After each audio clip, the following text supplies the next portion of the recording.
Si nous nous trouvons au bas de l'échelle de la vie, c'est parce que c'est cela que nous avons cru.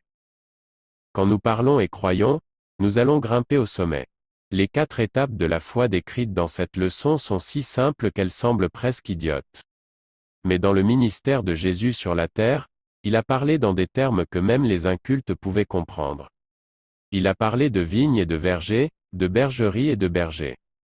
Il a illustré les vérités spirituelles d'une manière si simple que les gens ordinaires pouvaient les comprendre.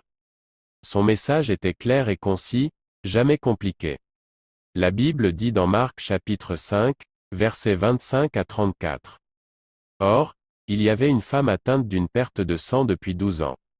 Elle avait beaucoup souffert entre les mains de plusieurs médecins, elle avait dépensé tout ce qu'elle possédait, et elle n'avait éprouvé aucun soulagement, mais était allée plutôt en empirant.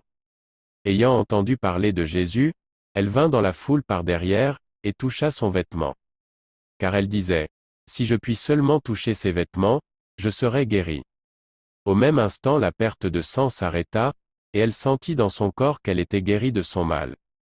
Jésus connut aussitôt en lui-même qu'une force était sortie de lui, et, se retournant au milieu de la foule, il dit, qui a touché mes vêtements? Ses disciples lui dirent, tu vois la foule qui te presse, et tu dis, qui m'a touché? Et il regardait autour de lui, pour voir celle qui avait fait cela. La femme, effrayée et tremblante, sachant ce qui s'était passé en elle, vint se jeter à ses pieds, et lui dit toute la vérité. Mais Jésus lui dit, ma fille, ta foi t'a sauvée, va en paix, et sois guérie de ton mal. L'étape numéro 1 est de parler. Quelle est la première chose que cette femme a faite? Le verset 28 dit, si je puis toucher ses vêtements, je serai guérie. Quelqu'un avait parlé de Jésus à cette femme. Elle savait qu'il guérissait les gens. Avec cette information, quel a été son premier pas vers la guérison? La première chose qu'elle a faite était de parler. Il y a la part de Dieu et la part de l'homme à chaque bataille, chaque victoire, et dans tout ce que nous recevons de Dieu. Nous avons notre rôle à jouer. Il y a quelque chose que nous devons faire. Dieu n'échouera pas. S'il y a un échec, c'est de notre part. Cependant, si nous faisons notre part, nous pouvons être sûrs qu'il y aura une réponse et une victoire.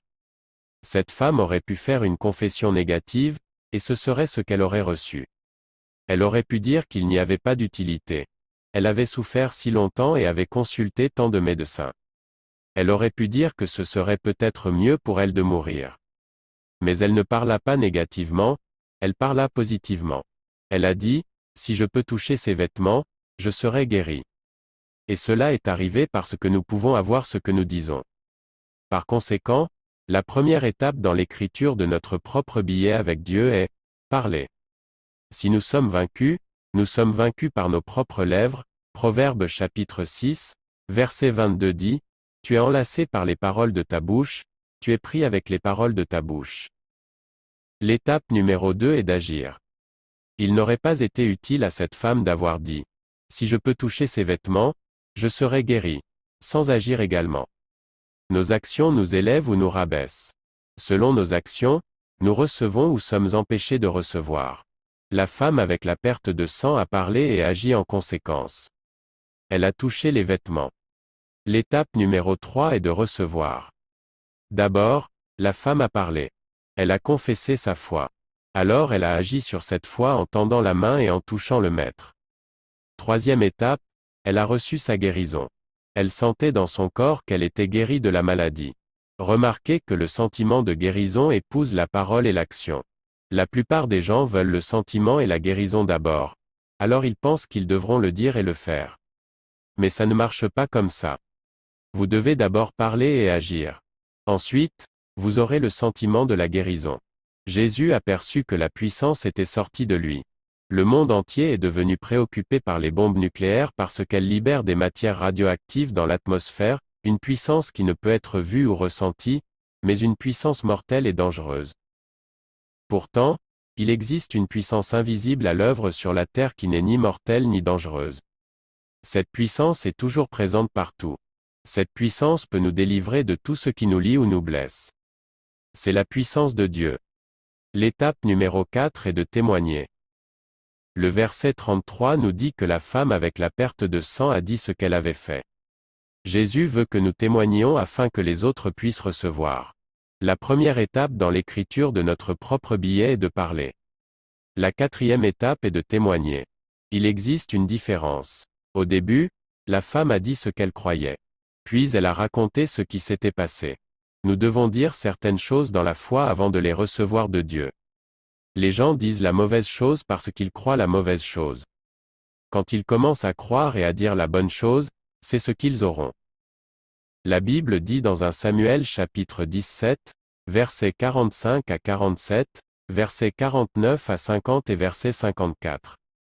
David dit aux Philistins, « Tu marches contre moi avec l'épée, la lance et le javelot, et moi, je marche contre toi au nom de l'Éternel des armées, du Dieu de l'armée d'Israël, que tu as insulté.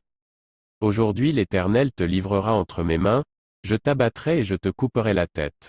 Aujourd'hui je donnerai les cadavres du camp des Philistins aux oiseaux du ciel et aux animaux de la terre. Et toute la terre saura qu'Israël a un Dieu. Et toute cette multitude saura que ce n'est ni par l'épée ni par la lance que l'Éternel sauve. Car la victoire appartient à l'Éternel. Et il vous livre entre nos mains. Il mit la main dans sa gibecière, y prit une pierre, et la lança avec sa fronde, il frappa le Philistin au front, et la pierre s'enfonça dans le front du Philistin, qui tomba le visage contre terre. Ainsi, avec une fronde et une pierre, David fut plus fort que le Philistin. Il le terrassa et lui ôta la vie, sans avoir d'épée à la main. David prit la tête du Philistin et la porta à Jérusalem, et il mit dans sa tente les armes du Philistin. Quand David a tué le géant avec sa fronde de berger, il savait qu'il pouvait écrire son propre billet avec Dieu. Il savait que Dieu ferait tout ce qu'il a dit. Et dans les versets ci-dessus, nous voyons comment David a utilisé ces 4 étapes pour écrire son propre billet avec Dieu. Tout d'abord, il a dit, « Aujourd'hui, le Seigneur te livrera entre mes mains. » David avait la foi, pas en sa propre force, mais dans la force de son Dieu. David savait que de sa propre force, il était impuissant contre ce Philistin. Mais il ne faisait pas confiance à sa propre puissance. Il se confiait à l'Éternel. Si David avait été conduit par ses sens naturels, s'il avait écouté le raisonnement humain, il aurait su qu'il serait impossible de tuer un géant avec une fronde de berger. Mais il s'était accordé avec la voix intérieure de la foi, pas la voix extérieure du raisonnement humain, et la victoire fut sienne. Il a reçu la victoire pour les Israélites sur leurs ennemis les Philistins. Ceci est la 3e étape. Puis David a pris la 4e étape. Les nouvelles de la grande victoire du jour ont été publiées dans tout le pays, et David prit la tête du Philistin, et l'apporta à Jérusalem. Trop peu de gens savent qu'ils peuvent écrire leur propre billet avec Dieu. La raison pour laquelle Dieu n'a rien fait pour eux est qu'ils n'ont pas parlé, et qu'ils n'ont pas agi. Tout ce qu'ils ont aujourd'hui est le résultat de ce qu'ils ont dit hier. Si vous êtes au bas de l'échelle, c'est parce que c'est cela que vous avez cru. Si vous parlez et croyez de façon correcte, vous grimperez au sommet. Un pécheur peut-il utiliser ces 4 étapes pour écrire son propre billet avec Dieu? Le pécheur peut-il prendre ces 4 étapes pour le salut? Le passage suivant prouve qu'il le peut. La Bible dit dans Luc chapitre 15, versets 18 à 20 et verset 24. Je me lèverai, j'irai vers mon Père, et je lui dirai, Mon Père, j'ai péché contre le ciel et contre toi, je ne suis plus digne d'être appelé ton fils. Traite-moi comme l'un de tes mercenaires. Et il se leva, et alla vers son père. Comme il était encore loin, son père le vit et fut ému de compassion, il courut se jeter à son cou et le baisa. Car mon fils que voici était mort, et il est revenu à la vie, il était perdu, et il est retrouvé. Et ils commencèrent à se réjouir. Dans cette histoire, Jésus a parlé du fils prodigue, nous voyons que la première chose que fit le fils fut de dire, « Je me lèverai et irai vers mon père, et je lui dirai. » Il a confessé sa foi et son besoin. Alors il a agi. Et il s'est levé, et est venu à son père. Il se releva de la misère de sa vie pécheresse et retourna chez lui. Quand il l'a fait, il a reçu le pardon complet et a été rendu à son père. Son père l'a vu, et a eu compassion, a couru, se jeta sur son cou, et l'embrassa. Le père réjoui s'empressa de dire la bonne nouvelle que son fils errant était rentré chez lui, il a dit, « Mon fils était mort, et il est de nouveau vivant, il était perdu et il est retrouvé. » Si ceux qui sont hors de la communion avec Dieu le Père s'humilient comme le Fils prodigue l'a fait et pratiquent ces 4 étapes simples pour le salut, Dieu ira à leur rencontre, et il les amènera dans une pleine communion avec lui-même.